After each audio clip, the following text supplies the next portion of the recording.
tornam tão ansiosas por causa do que pode acontecer no futuro, que elas vivem um futuro que não existe. Esquecem de viver o presente que Deus lhes deu. Olha, o tempo presente. Veja o nome, presente. Deus te deu um presente, que é o tempo presente, que você joga fora, porque está preocupado com o futuro que não existe.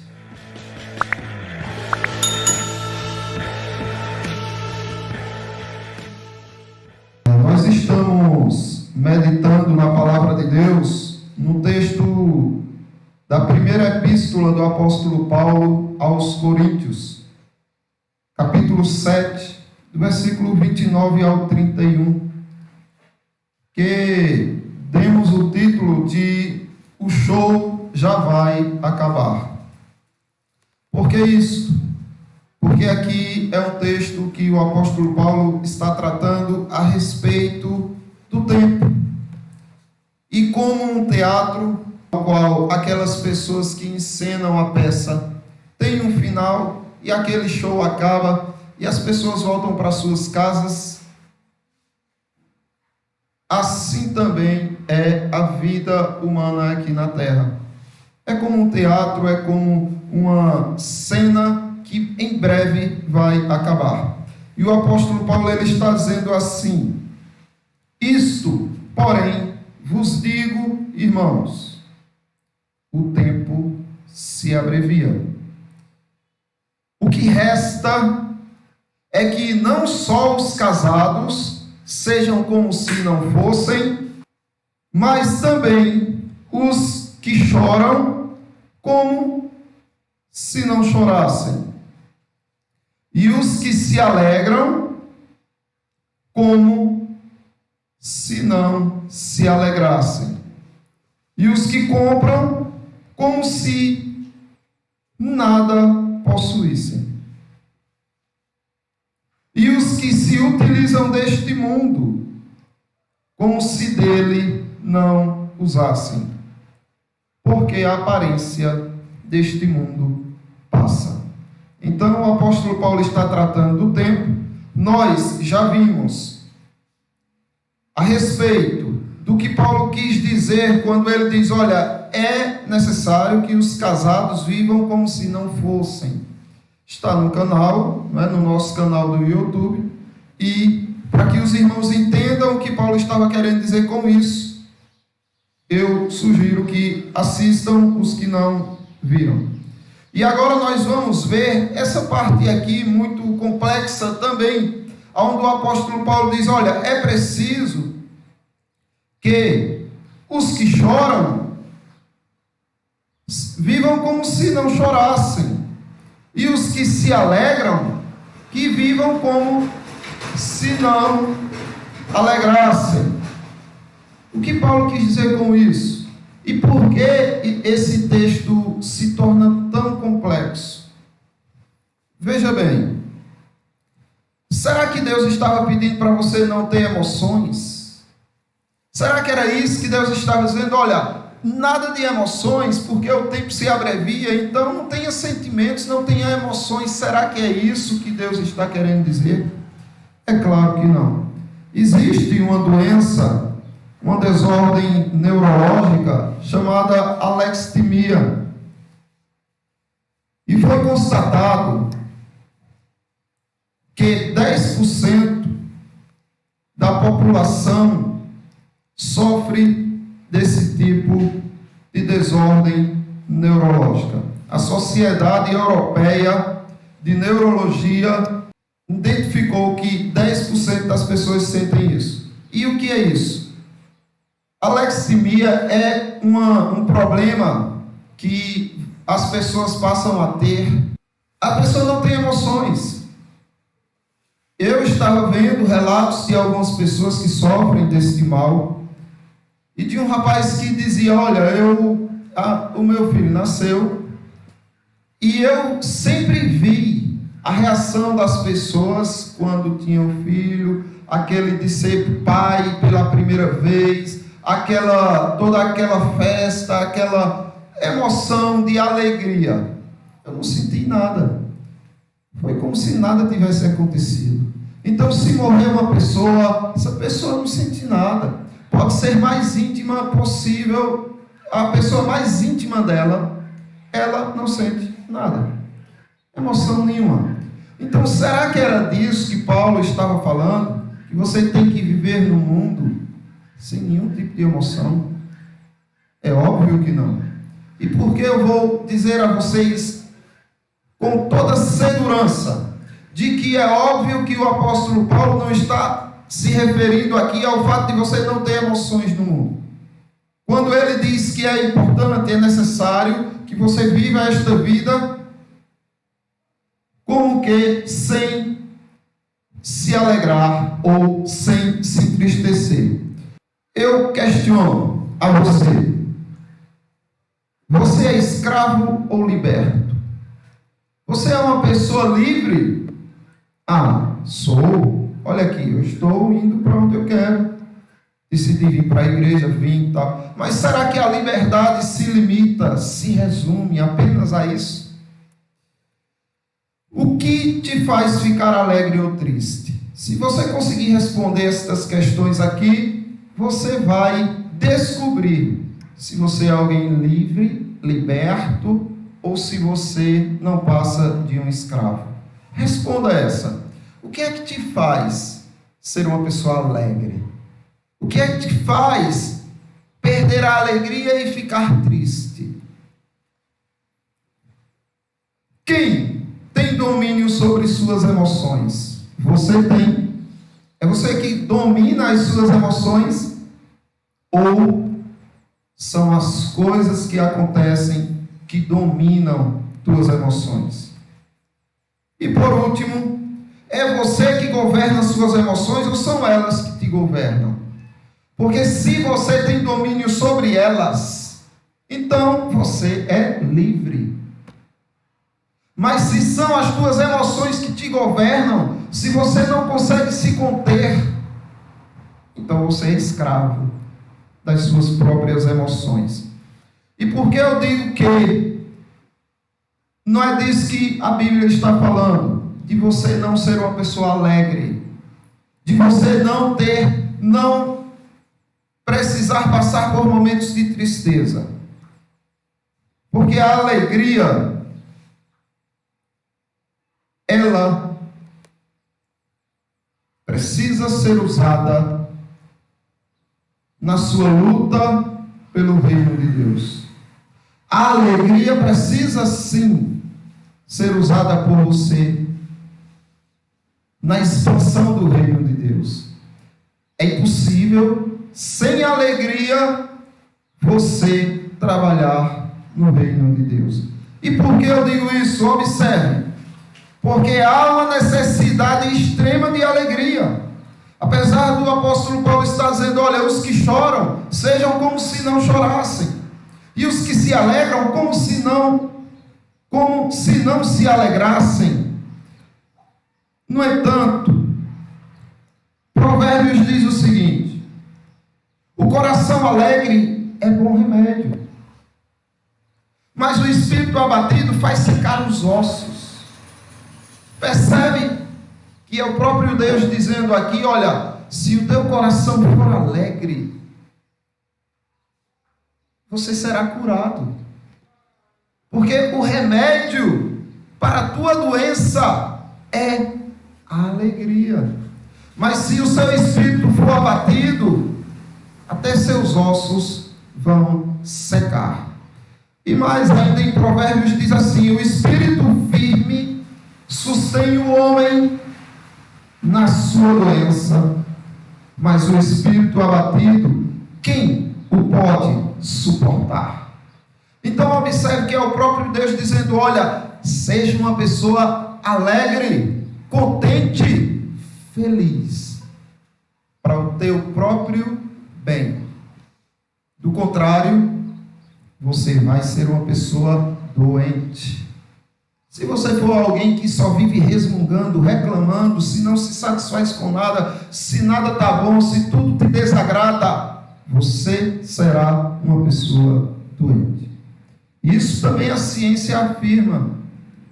Existem doenças psicossomáticas, que são aquelas doenças que você adquire, que começam na mente e depois atingem o corpo. E elas vão se somando, e uma vai puxando a outra. Simplesmente pelo fato de você não ser uma pessoa feliz, uma pessoa alegre, uma pessoa contente. Tem mais. Em segundo lugar, a alegria é um mandamento de Deus. Como é que o apóstolo Paulo diz que, olha, é melhor que vocês vivam como vocês que estão alegres, é melhor viver como se não se alegrassem? Se a alegria é um mandamento, é uma ordenança, é um preceito do Senhor. Quando o próprio Paulo diz aos Filipenses: alegrai-vos sempre no Senhor.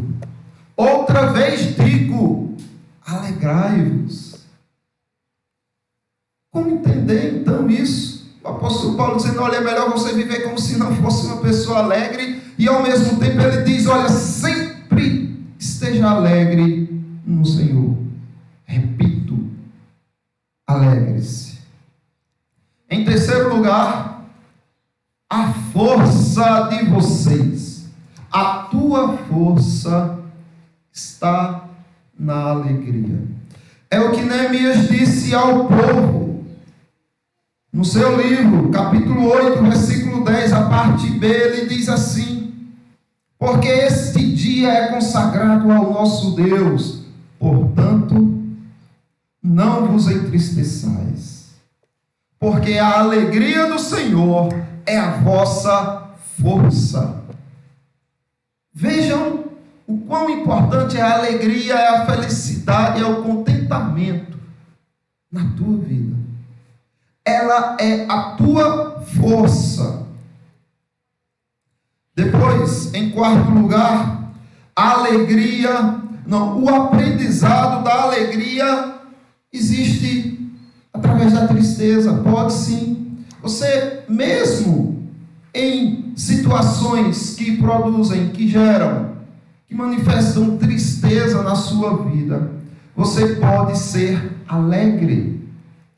Observe aqui o que o apóstolo Paulo está falando aos Filipenses, capítulo 4, do 10 ao 13.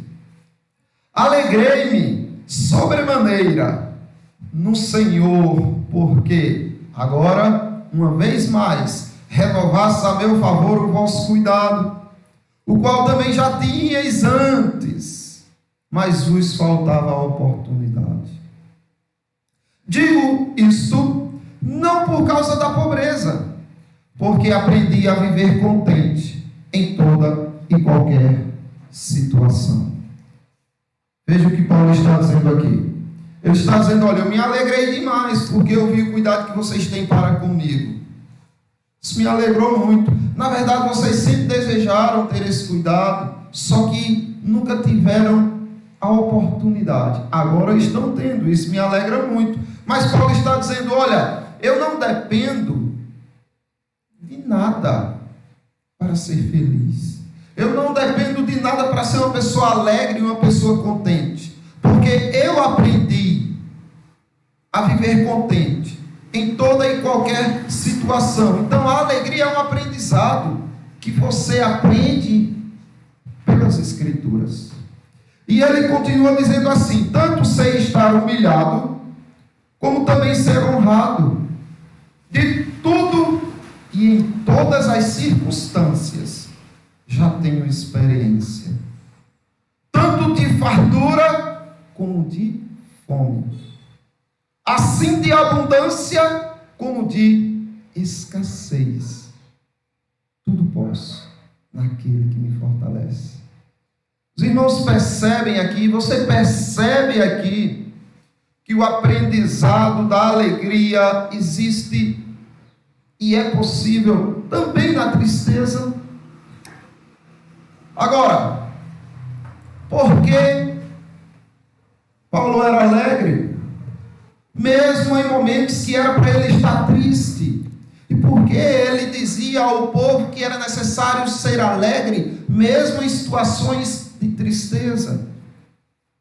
Porque isso é um dom que Deus dá de você olhar por trás das cortinas. Se tivessem pessoas aqui atrás dessa cortina, você não saberia o que elas estavam fazendo. Porque essas pessoas estariam escondidas de você. A cortina estaria criando uma barreira entre você e elas. Aquelas pessoas que seguem o Senhor, que aprenderam do Senhor, elas têm uma capacidade extrema de olhar além do que os olhos comuns enxergam. Elas conseguem saber o que acontece por trás das cortinas. Elas olham o algo adiante. Assistimos aqui no encontro com os jovens, o encontro dos jovens em Cristo, com Cristo, um filme, e aconselho a vocês assistirem. O filme é Poliana. É uma garotinha, não vou contar o que interessa para os irmãos no sentido do desfecho do filme, mas é uma garotinha que aprendeu com o pai dela, que era missionário, que ela tinha que encontrar um jogo. O pai dela: minha filha, vamos criar um jogo. O jogo é o seguinte: encontre o contentamento por trás disso. Então, quando tinha uma situação difícil, chata, que incomodava ela dizia: o que será que tem por trás disso que pode trazer algum contentamento para mim? E, em vez dela focar no problema, em vez dela ficar remoendo e sofrendo por causa do problema, ela estava ocupada procurando motivos que trouxessem satisfação e alegria por ela estar passando por aquilo. É disso que o apóstolo está falando. O olhar para além do imediato. Veja bem que Jesus Cristo fez isso. Marcos, o Evangelho segundo Marcos, capítulo 6, do 31 ao 34. E ele lhes disse: vinde repousar um pouco, à parte, num lugar deserto, porque eles não tinham tempo nem para comer, visto serem numerosos os que iam e vinham. Veja aqui que situação.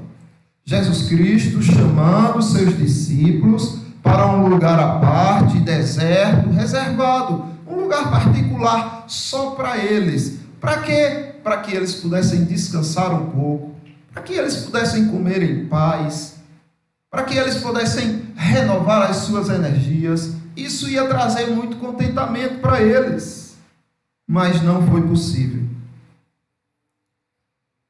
Aí diz: porque eles não tinham tempo nem para comer, visto serem numerosos os que iam e vinham. Então foram sós num barco para um lugar solitário. Muitos, porém, os viram partir e, reconhecendo-os, correram para lá, a pé, de todas as cidades, e chegaram antes deles. Ao desembarcar, viu Jesus uma grande multidão e compadeceu-se deles, porque eram como ovelhas que não têm pastor, e passou a ensinar-lhes muitas coisas. Qualquer outro aqui ia dizer: mas será possível?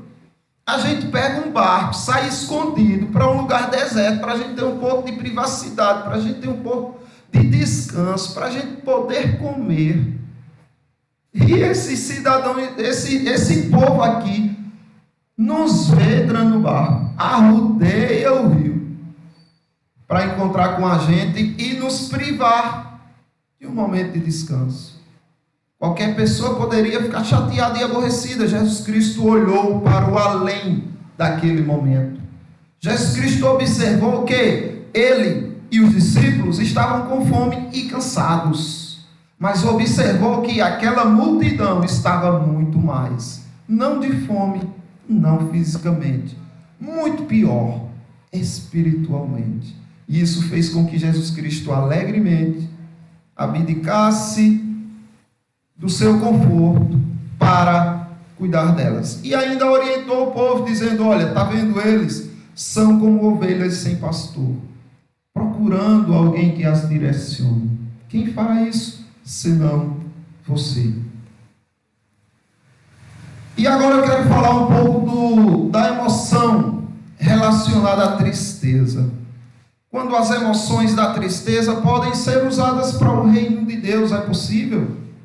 É possível usar a emoção da tristeza para o reino de Deus? Sim.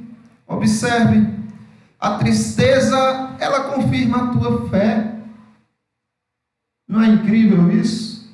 Se não fosse a tristeza, você nem saberia que tinha fé, ou nem conheceria na prática o que é a fé. É o que o apóstolo Pedro diz na sua primeira epístola, capítulo 1, dos 5 ao 7, que sois guardados pelo poder de Deus, mediante a fé, para a salvação preparada para revelar-se no último tempo. Então o apóstolo Paulo está aqui, o apóstolo Pedro está aqui trazendo a teoria, o que é a fé. Ele está discorrendo que vocês são guardados pelo poder de Deus, mediante a fé, para a salvação preparada para revelar-se no último tempo.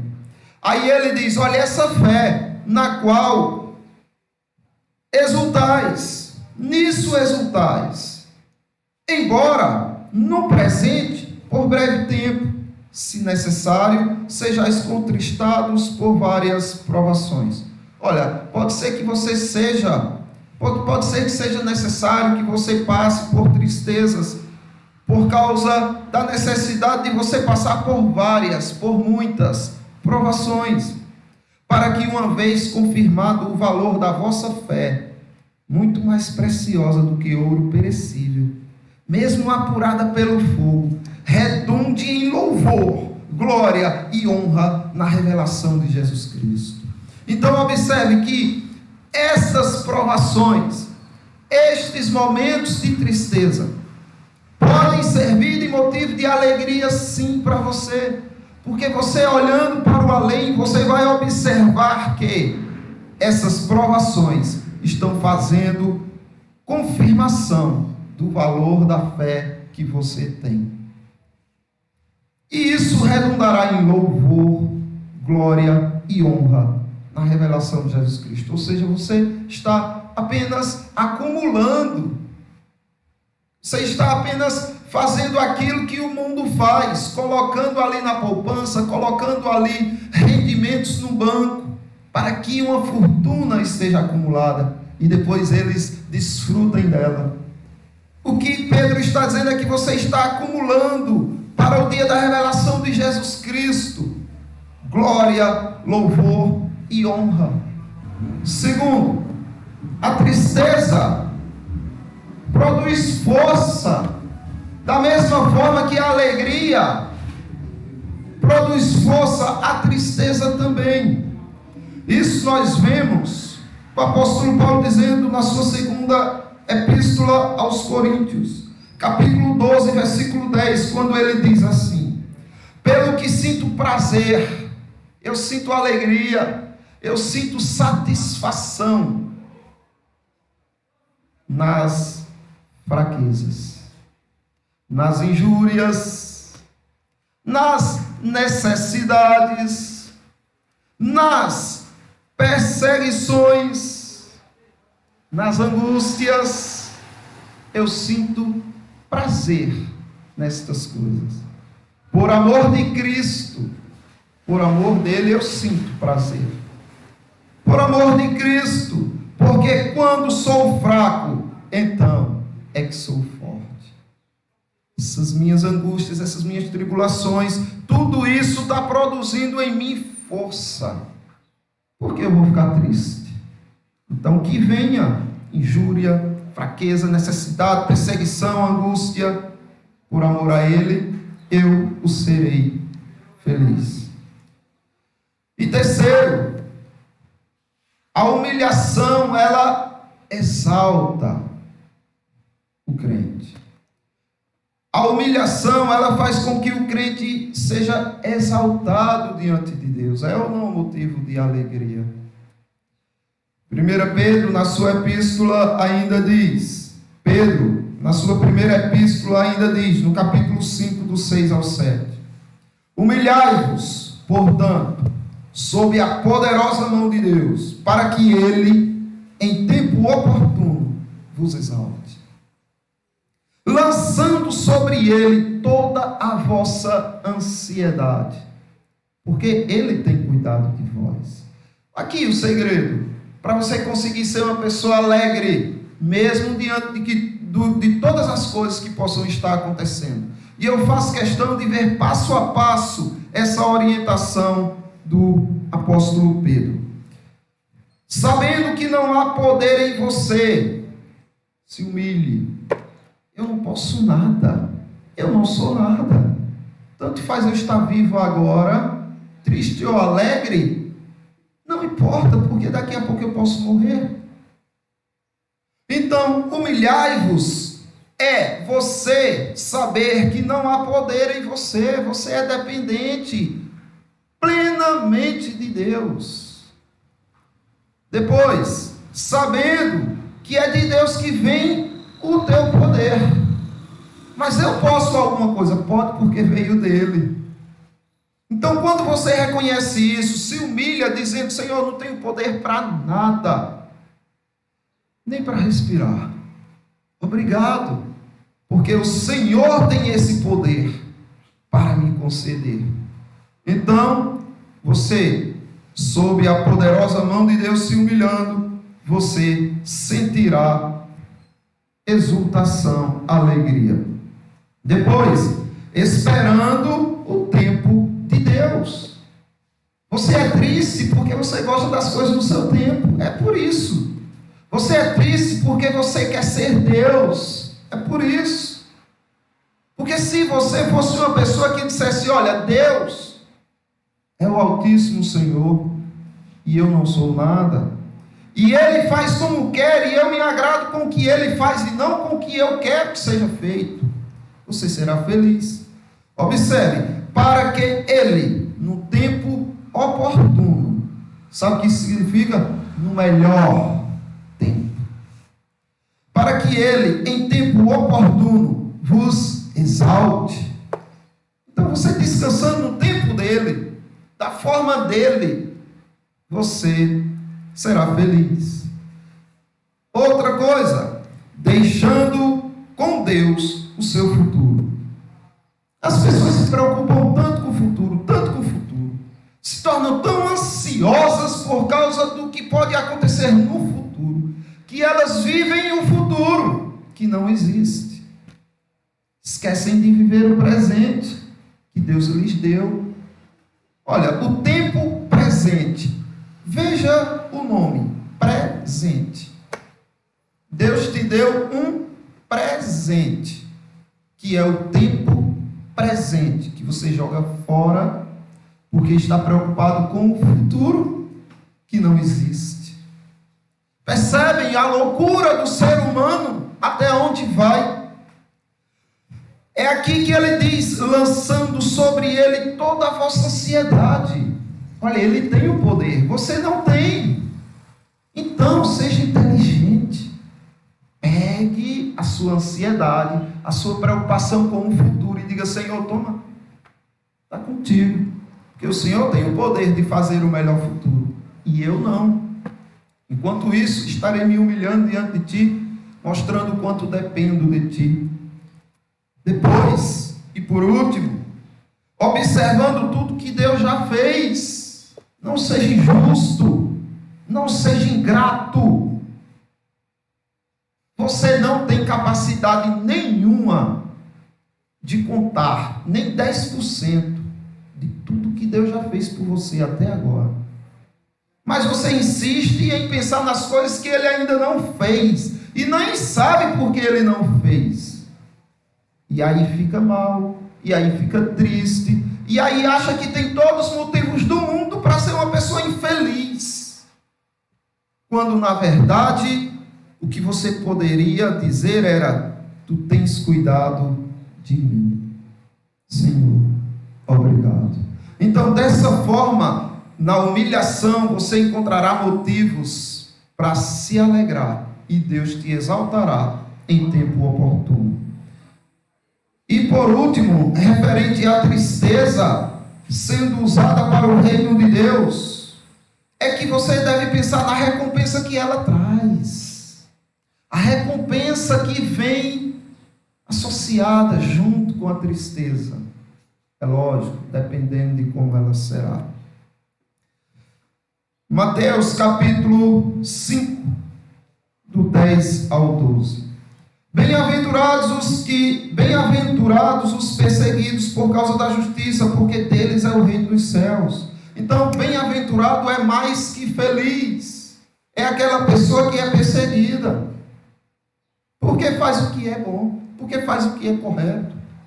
Essa pessoa sim é feliz. Agora o omisso não. Por mais aplauso, por mais amigos que ele faça, é um infeliz. Mas você que sofre por causa da justiça, você é feliz. E o reino dos céus te pertence. E ele continua e diz: bem-aventurados sois quando, por minha causa, vos injuriarem e vos perseguirem e, mentindo, disserem todo mal contra vós.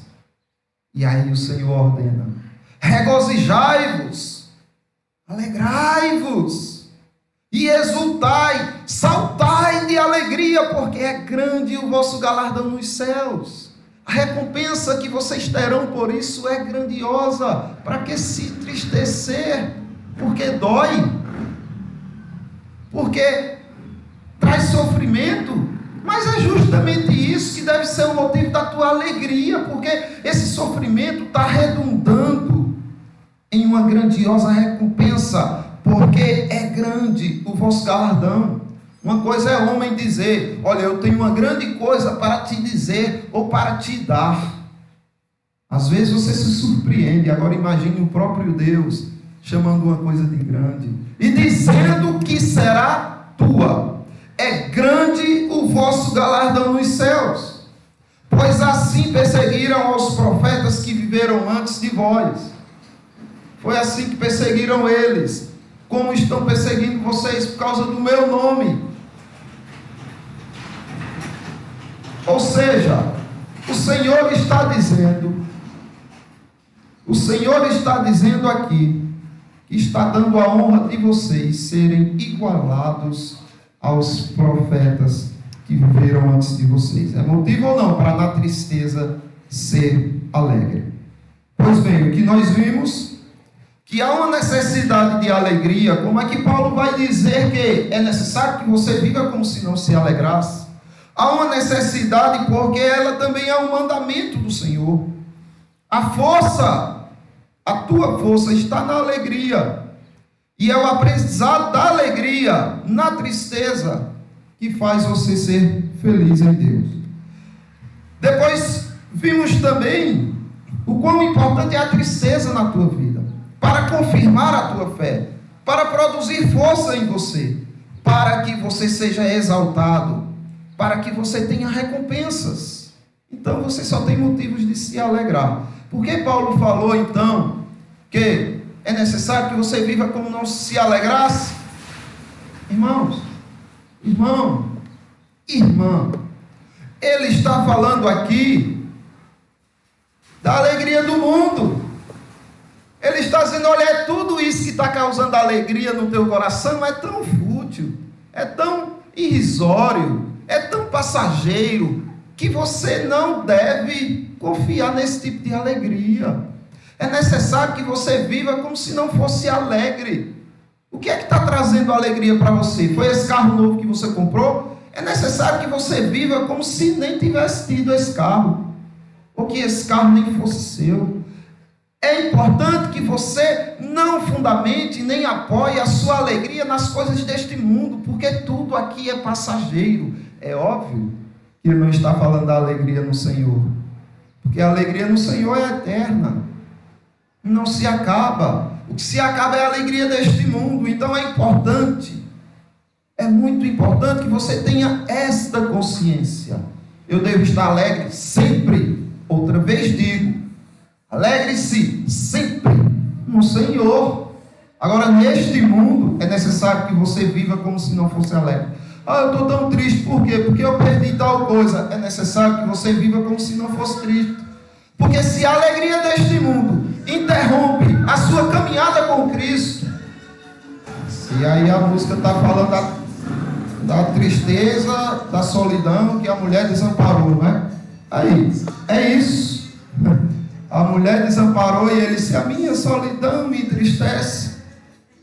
Mas é justamente disso que estamos falando. Se a solidão dessa pessoa está entristecendo ela deixa de viver.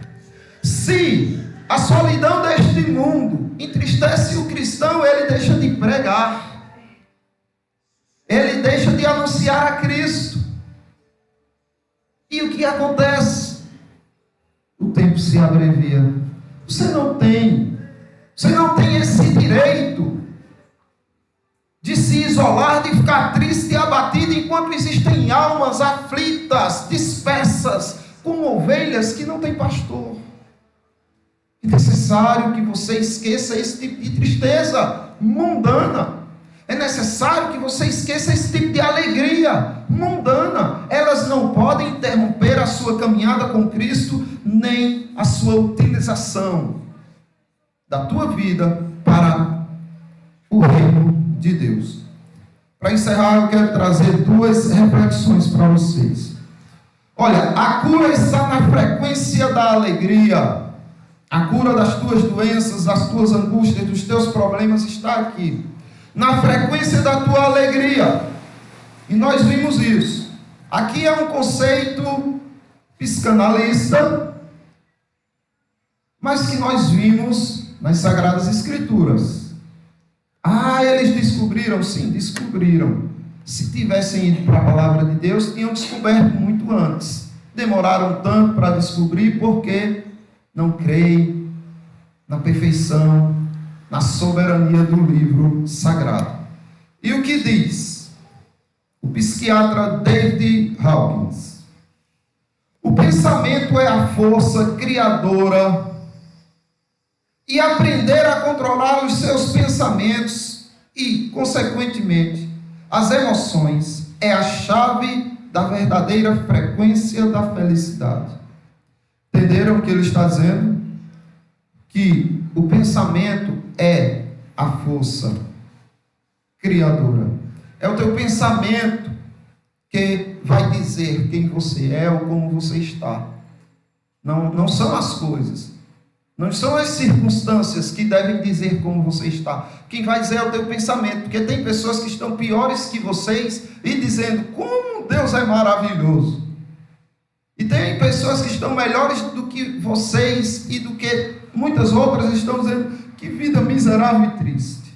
Então é o teu pensamento que vai definir e que vai revelar a força criadora que você tem. E aprender a controlar os seus pensamentos e, consequentemente, as emoções é a chave da verdadeira felicidade. Mas esse poder quem tem é o cristão, de dominar os seus pensamentos, de dominar as suas emoções para o reino de Cristo. Funciona, aí ele diz, funciona com qualquer pessoa disposta a experimentar a liberdade. Lembram do que eu falei aqui? Você é livre ou não? Você já experimentou a liberdade? Se experimentou, se é livre de fato, então você não é escravo. Você de fato é uma pessoa liberta das suas emoções, dos seus sentimentos. E por último, eu quero dizer a vocês que só a tristeza, só a infelicidade na falta de ir. É porque não se vai que existe a infelicidade, a reclamação, a insatisfação. Se você estiver disposto a ir, você encontrará de fato repouso em meio a qualquer aflição. A isso Cristo diz assim: E há um gozo de fato no fardo. Há um gozo de alegria, sim, no fardo. Observe o que o Senhor Jesus diz no Evangelho segundo Mateus, capítulo 11, do 28 ao 30. Vinde a mim, todos os que estáis cansados e sobrecarregados, e eu vos aliviarei. Eu darei paz à alma de vocês. Eu darei alegria e satisfação. Vocês serão, de fato, contentes com qualquer coisa que vocês tenham passado. Mas ele diz que há um jugo. Sim, ele diz: tomai sobre vós o meu jugo. Há uma carga, sim. E aprendei de mim, porque sou manso e humilde de coração, e achareis descanso para a vossa alma. Então, o que é que você quer? Descanso para a alma? E o que te faz ter uma alma feliz? Responda: se acontecer tal coisa comigo, aí sim, errado. O que te falta para ser feliz é unicamente confiar e ir a Cristo. Porque o meu jugo é suave e o meu fardo é leve. E é nele que vocês encontram descanso para a alma de vocês. E não naquilo que vocês desejam deste mundo. São coisas boas que alegram, são. Mas o tempo se abrevia. É necessário que você viva como que não se alegrasse com estas coisas. Mas somente e unicamente em saber que Cristo é teu e que você é dele. Que Deus abençoe os irmãos.